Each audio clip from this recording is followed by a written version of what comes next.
Hello there, my friends. My name is Bryson, aka the Mathster. Get it? Mathster. But today, we're not talking about puns. Today, we are talking about perimeter. Can you define perimeter?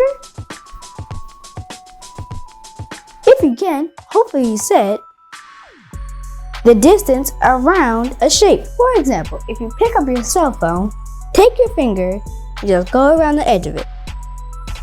What you're doing right now is touching the perimeter of the phone. If you ever walk left at school on the playground, you're walking on the perimeter of the playground. How many of you like cake? I love cake. My favorite's chocolate. But we're not talking about cake.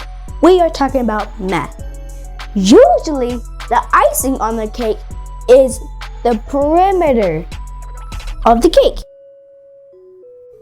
Now that we have the idea of perimeter, let's discuss how to find perimeter. You can find the perimeter by adding up all the sides. For example, this rectangle has measurements of 5 at the top, 5 at the bottom, 3 on one side, 3 on another side. First, we will add 5 and 5, which will equal 10. Then, we will add 3 and 3, which will equal 6. Last, we will add those two numbers and get the sum of 16, which is the perimeter of this rectangle. Let's try another one.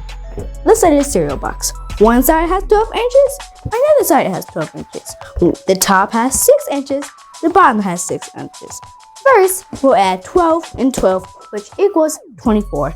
Then we'll add 6 and 6, which equals 12. Last, we'll add 24 and 12, which will equal 36, which is the perimeter of the cereal box.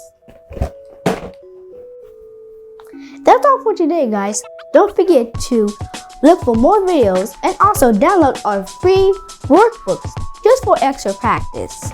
Also, don't forget to like, subscribe, and share. And also, go to our website at mymathstories.com. Math Master is out.